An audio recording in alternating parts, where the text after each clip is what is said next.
estructuras que aparecen en el útero de las mujeres, y yo no sé si en las mujeres que no han tenido hijos o en las mujeres que han tenido hijos o en las dos, me lo dirá Marcelo, pero vamos a darle la bienvenida primero, Marcelo. Bienvenido. Muchas gracias por la invitación, feliz de estar contigo en el programa, un programa sumamente escuchado. Y efectivamente hay mucha gente que se pregunta, ¿los miomas uterinos serán lo mismo que los fibromas uterinos? Y es momento de que la gente sepa que mioma y fibroma es exactamente lo mismo. Exactamente. ¿Qué cosas son? Son tumoraciones que se desarrollan dentro del útero a partir de la musculatura. Ese tal. Tumor es de músculo. Es del músculo. El músculo es como si fuera, el útero es como si fuera una palta, ¿no es cierto? La palta nosotros le quitamos la pepa y queda una cavidad. En esa cavidad, donde a veces se queda negrita cuando le hemos quitado la pepa. Se queda la cascarita. Pues, exactamente. Puede ser el endometrio. Ah, qué bonito, qué lindo ejemplo. El endometrio se descama cada 28 días y se convierte en la menstruación. Y cuando no se descama es porque hay un habitante dentro de ese huequito, es decir, un embrión, y la paciente está embarazada. Correcto. Los fibromas se pueden producir o fuera de la palta, es decir, fuera del útero, o en el espesor de la musculatura. En el verde, digamos. En el verde de la palta. Pero tiene que ser músculo. O por dentro. Tiene que ser músculo. ¿No Siempre son derivados a partir de la musculatura uterina como tal. Cuando los fibromas están hacia afuera, o sea, digamos en la cáscara hacia afuera, que crece un tumor, como si a la palta le pusiéramos encima una granadilla, una bola, ¿no es cierto? Eso puede comprimir o estructuras que están al frente o estructuras que están atrás. Al frente está la vejiga, y uno de los síntomas que va a percibir la paciente es el aumento en la frecuencia de sus micciones. Va a querer orinar a cada rato, pero el mismo volumen en 24 horas. Lo que reduce es la cantidad. O sea, orina a cada ratito, pero orina poco. Y si está hacia atrás, comprime el recto y lo que va a producir es estreñimiento. Y son las pacientes que tienen estreñimiento o que tienen dolor cuando defecan y están con la menstruación. ¿Correcto? Si está en el espesor de la musculatura, es decir, en el espesor de la palta. En el verde de la palta, digamos. Lo que nos comemos. Esos se van a manifestar o con compresión de la cavidad, que pueden producir un aborto o deformar la cavidad uterina si ésta estuviera embarazada, o se van a expresar por comprometer la musculatura y también las partes aledañas. Y en las partes aledañas están dos mangueritas que desembocan de los riñones que se llaman uréteres, que van hacia la vejiga para que la vejiga se evacúe y se convierta en orina. Entonces pueden comprimir eso y puede dar dolor lumbar. Por compresión de los uréteres, el riñón se comienza a inflar y se llama hidronefrosis. ¿No es cierto? Y los fibromas que están dentro del útero son los que más síntomas producen, porque son los fibromas que producen sangrado, aumento en la cantidad y días de sangrado. Es así que un fibroma no se opera por el tamaño que tenga, sino por la localización en la que esté y por el futuro reproductivo que tenga la paciente. ¿Y por qué producen sangrado, siendo el músculo? Porque el sangrado viene del endometrio, ¿no es cierto? Volvemos a tu ejemplo de la palta, que me parece maravilloso. Entonces, volvemos para la gente que se conecta recién. Imaginemos el útero, abrimos una palta, quitamos la pepa y hasta el útero hecho ahí adentro. Sí. Y esa parte negrita de cascarita que se queda pegado al verde, ese sería el endometrio. Correcto. Pero el endometrio es el que sangra en la menstruación, ¿no es cierto? El endometrio es el que se descama, sangra. ¿Cómo es que el músculo molesta al endometrio para sangrar? ¿Por qué se convierte en sangrante el músculo? La musculatura uterina es una musculatura como en serpentín, ¿no es cierto? Gracias a eso, cuando se evacúa el útero y la señora da a luz y sale pues un niño de 3 kilos. Por eso es que se estira todo. Totalmente. Es como un elástico que está como un elástico, ahí, efectivamente. sin estirar. Exactamente. Está interesante el músculo entonces, serpentín. Como un serpentín, y dentro del serpentín es que pasan las arterias y las venas. ¿Me entiende? Por eso es que cuando la mujer está embarazada y da a luz, el útero se contrae y ese serpentín contrae las arterias y las venas. Y la cierra para que la mujer no se desangre en un parto. Entonces, la contracción del útero. Muchas veces los fibromas que están en la musculatura uterina pueden llevar al traste con la contractibilidad del útero después del parto. Entonces la paciente puede dar a luz y el útero no se contrae porque ese serpentín se ve interrumpido por una pelota. ¿Hay mujeres que pueden estar embarazadas y con su fibroma o con su mioma? Es que lo que pasa es que el diagnóstico de embarazo de fibroma uterino no es necesariamente quirúrgico. O sea, dicen que el buen cirujano busca nunca operar al paciente. Exactamente. Entonces, como lo que debería ser. Lo que debe ser. Entonces, lo que nosotros tenemos que saber es, 1, el tamaño del fibroma. 2, la localización del fibroma. 3, la edad de la paciente. ¿No es cierto? Si está en edad reproductiva o no está en edad reproductiva, o ya tiene paridad satisfecha, quiere decir que ya tiene los hijos que quería tener. Si es una señora que tiene 50 años y que tiene 2 fibromas que le están produciendo sangrado en abundancia, ya tiene los hijos que quiere tener, la conducta ya no sería quitar el fibroma, sino puedes retirar el útero. Hoy en día se hacen histerectomías, que es la palabra que quiere decir retirar el útero de la mujer, pero sin tocar el cuello uterino. El cuello uterino permanece, solamente nos llevamos el cuerpo. ¿Y para del qué útero. dejas el cuello? El cuello se deja para darle estabilidad al suelo pélvico. El suelo, para que mantenga su forma. Para seguir su sexualidad, para que no tenga incontinencia urinaria, para que no tenga, digamos, sensación de amplitud vaginal por relajación de las estructuras como tal. ¿Me entiendes? Entonces solamente nos llevamos el cuerpo, es decir, esta palta punta, nos llevamos todo lo que ocuparía la pepa y el fondo uterino, y solamente dejamos el cuello un que le da la conito estabilidad. queda adelante. Exactamente. Ella se sigue haciendo su Papá Nicolau, los ovarios siguen manteniéndola durante la menopausia a través de la producción ya no de estrógenos, sino de andrógenos, ¿no es cierto? Y le va muy bien a la paciente menopáusica operada de fibromas. Pero si la paciente tiene deseos de fertilidad, y es otra conducta. ¿Por qué? A ver, yo te hice una pregunta al inicio. ¿A quiénes le da más fibromas? ¿A las mujeres que han tenido hijos o a las mujeres que no tienen hijos? No tiene absolutamente nada Porque hay monjas que aparecen con fibromas. Correcto, y hay mujeres que han tenido 3 hijos y que también se les aparece un fibroma. O sea, les ¿correcto? da a cualquiera de ellas. Sí, indistintamente. Lo que sí es un problema más que todo racial, ¿no es cierto? Nosotros que somos trigueños, y mientras más trigueño eres en la raza negra, en la raza negra, por ejemplo, 7 mujeres de cada 10 tienen fibromas uterinos. Es muy alto, ¿no? Es altísimo. Altísimo. Por eso cuando yo estudié en Cuba, que yo viví 10 años en Cuba, operé 15.000 mujeres con fibromas. O sea, es una cosa muy cotidiana como tal. Pero ya conforme va la mujer poniéndose más blanca, disminuye la incidencia de los fibromas uterinos como tal. ¿No es cierto? Si la mujer tuviera deseos de fertilidad, ya más o menos al campo en que yo trabajo, los fibromas tienen 2 tipos de tratamiento, tratamientos médicos y tratamientos quirúrgicos, ¿no es cierto? El tratamiento médico se basa fundamentalmente en unas pastillas que producen la reducción del tamaño del fibroma. Y el tratamiento quirúrgico conlleva generalmente a levantar el fibroma, a llevarse el fibroma, a sacarlo. Eso puede tener 2 vías de acceso. Se puede operar o por laparoscopía o por abdomen abierto, en dependencia del tamaño de los fibromas y de la pericia del cirujano. Hay muchos cirujanos que se saca prefieren solo el fibroma y se queda el resto del útero. El útero porque la señora va a gestar. Y después que sacas un fibroma, la mujer va a gestar, puede tener su hijo.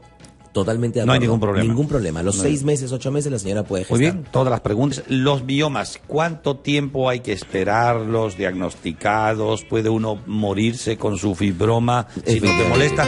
Generalmente la gente viene... ¿Por qué viene a sacarse el fibroma? ¿Por lo que sangra o por lo que quiere tener un niño? Pueden producir múltiple más? sintomatología. Puede venir una paciente porque tuvo una amplitud en su periodo de sangrado. Sangra Muchos más días sangró o sangra... De repente no sangra más días, sino sangra más cantidad. Se tiene que cambiar a cada rato porque lo que le viene es una hemorragia. El sangrado en exceso durante la menstruación produce generalmente anemia, ¿no es cierto? La paciente se anemiza. La anemia se pone pálida, pierde la característica del cutis, una mirada pálida, el pelo, una serie de síntomas. La señora se agita, ¿no es cierto?, por la anemia, las uñas las tiene generalmente medias azulosas y entonces un decaimiento permanente.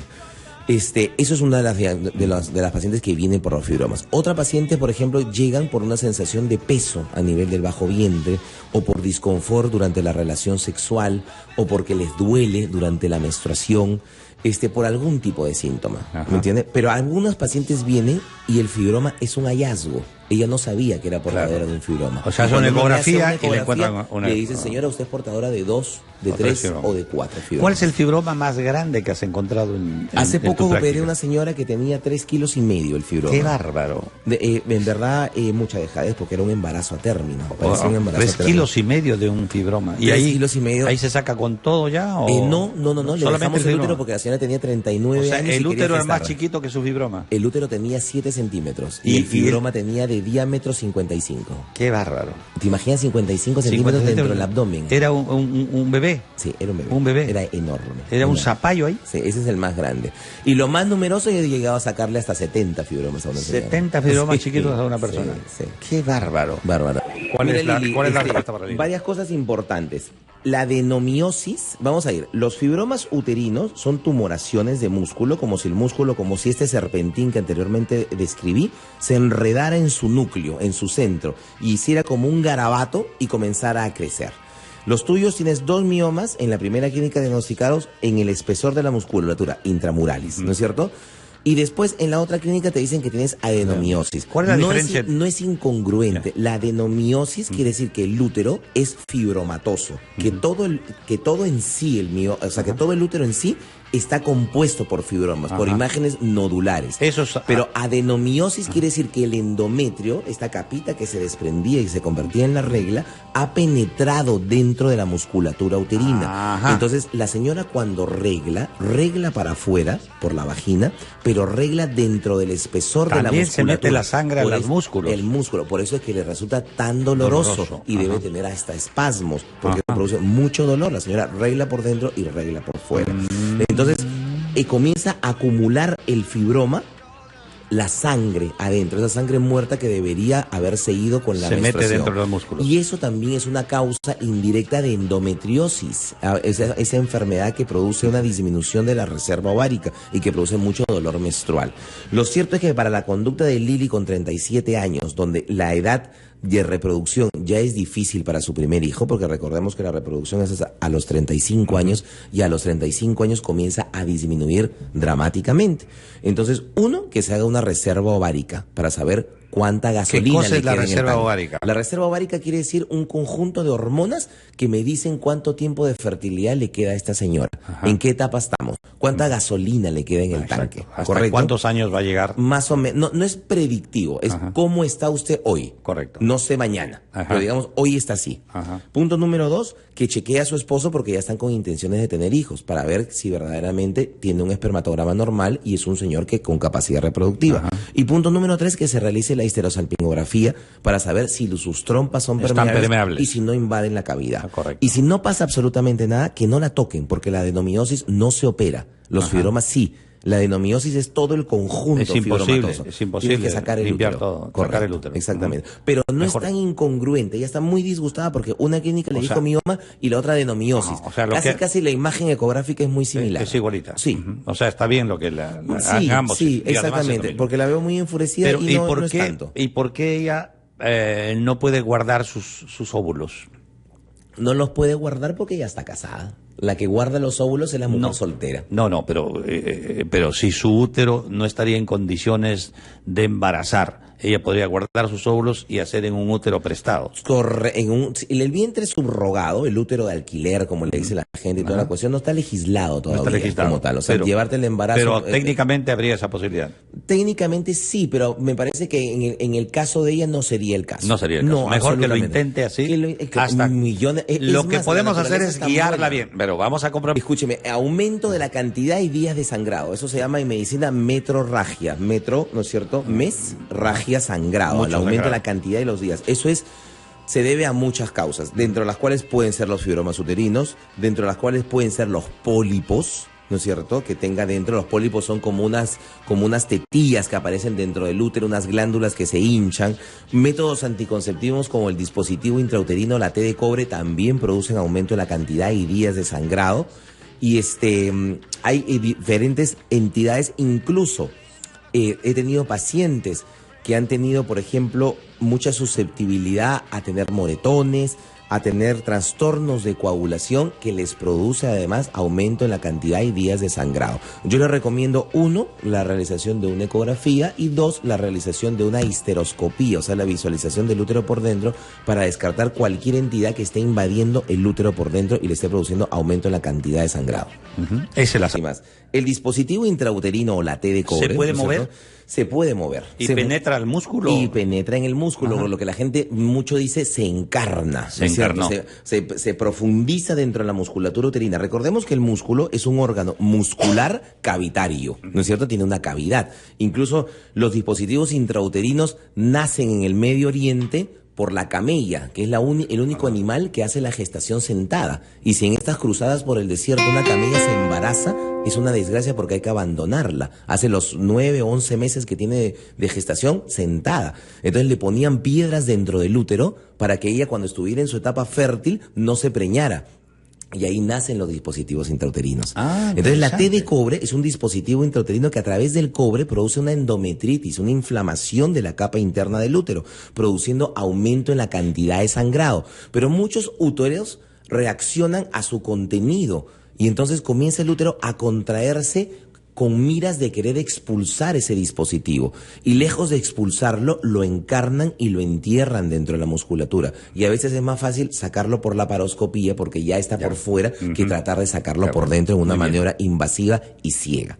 Punto número 1. Punto número 2, dice que eso después terminó con que la señora la operaron y parece que perjudicó su fertilidad futura porque le hicieron una inseminación a los 40 años y no logró gestación. Pero recordemos que la fertilidad es inversamente proporcional a la edad del paciente. A mayor edad, menos potencial reproductivo. Y una señora de 40 años tendría 3% de éxito de embarazarse en una inseminación. Entonces, la depresión la justificamos, pero también acuérdense que hay que ver, siempre hay que decirle a los pacientes la tasa de éxito. El terreno ya no era la tasa de éxito en un procedimiento de fertilidad para que el paciente no se sumerja en una depresión por el fracaso reproductivo. Hoy con 47 años puede gestar, pero ya no con sus propios óvulos, sino con óvulos donados, ¿no es cierto? Óvulos de una donante. A pesar de sus 47 años. Sí, interesante, muy interesante. Con óvulos donados de una donante que tenga características físicas similares a ella. Color de cabello, color de ojos, estatura, biotipo y color de piel. Libre de enfermedades de transmisión sexual, libre de toxicomanía, totalmente estudiada y genéticamente normal. Se mezcla con el semen de su esposo y se le implanta un embrión. Y la señora gesta. Muchas gracias, Luis. Ya tiene usted una información y una esperanza.